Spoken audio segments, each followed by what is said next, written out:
Assalamualaikum warahmatullahi wabarakatuh. Perkenalkan, saya Jenny Sulfiana dengan NIM 214030105, Prodi Ekonomi Pembangunan, Fakultas Ekonomi dan Bisnis, Universitas Malikus Saleh. Tujuan saya membuat video ini yaitu untuk memenuhi tugas mata kuliah Ekonomi Sumber Daya Manusia dengan dosen pengampu Ibu Devi Andriani, SPMSI. Hello everyone. Nah, untuk mempersingkat waktu, selanjutnya saya akan memaparkan hasil jawaban dari tugas saya. Pengertian manusia secara holistik. Manusia holistik maksudnya dalam memandang manusia tidak hanya sebagian saja, akan tetapi secara menyeluruh, yaitu manusia sebagai makhluk biologis, psikologis, sosial, dan spiritual. Syarat seseorang dikatakan sumber daya, yang pertama harus memiliki skill. Yang dimaksud yaitu memiliki pengetahuan, menguasai teknologi, dan bernilai guna atau ekonomis. Yang kedua, adanya permintaan, yaitu membaca apa yang diminta di lingkungan sekitar. Faktor penyebab pergeseran kurva permintaan tenaga kerja. Yang pertama dipengaruhi oleh pertumbuhan ekonomi. Nah, berbicara dengan pertumbuhan ekonomi sama saja dengan peningkatan barang dan jasa yang ada di suatu negara. Karena dilihat dari mana barang dan jasa berasal. Jika barang dan jasa berasal dari produksi lokal, maka akan meningkatkan permintaan tenaga kerja. Dan jika barang dan jasa berasal dari produksi luar negeri, maka tidak akan menambah permintaan tenaga kerja. Yang kedua dipengaruhi oleh peningkatan produktivitas. Dilihat dari jangka pendek dan jangka panjang. Jangka pendek. Nah, jika produktivitas meningkat, maka tidak akan menyebabkan tenaga kerja bertambah. Dan dilihat dari jangka panjang, jika produktivitas meningkat, maka menyebabkan tenaga kerja bertambah. Nah, yang ketiga dipengaruhi oleh perubahan cara berproduksi, di mana metode produksi ini lebih modern dan banyak menggunakan mesin yang akan berdampak pada peningkatan tenaga kerja yang menguasai teknologi. Selanjutnya, perhitungan permintaan tenaga kerja. Nah, sebuah perusahaan aksesoris menjual sebuah pita seharga 5.000 dengan tiket upah tenaga kerja sebesar 35.000. Jika hubungan antara jumlah barang yang diproduksi dengan kebutuhan tenaga kerja ditunjukkan oleh persamaan PP sama dengan 3L kuadrat ditambah L, maka hitunglah A. Jumlah tenaga kerja yang dikerjakan untuk memproduksi pita, B. Jumlah pita yang diproduksi oleh perusahaan tersebut, dan yang C yaitu berapakah produktivitas dari tenaga kerja di perusahaan tersebut. Maka diketahui P sama dengan 5.000, W sama dengan 35.000, PP sama dengan 3L kuadrat ditambah L. Nah, ditanya A, L, B, PP, dan yang C, AP. Maka selanjutnya kita akan menghitung hasilnya. Yang diketahui A, MPP sama dengan PP2 dikurang PP1 per L2 dikurang L1.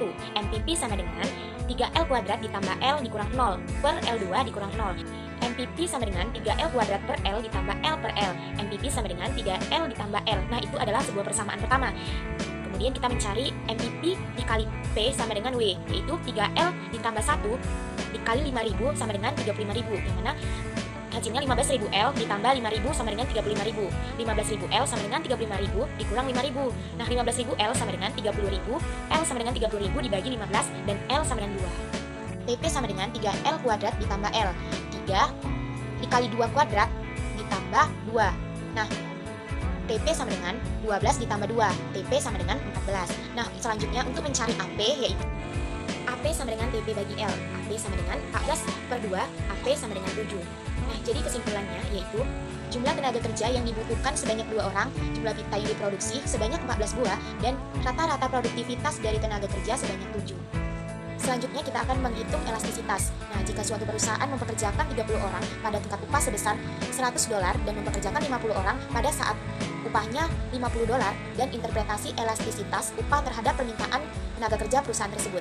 Diketahui L1 sama dengan 30, L2 sama dengan 50, W1 sama dengan 100, dan W2 sama dengan 50.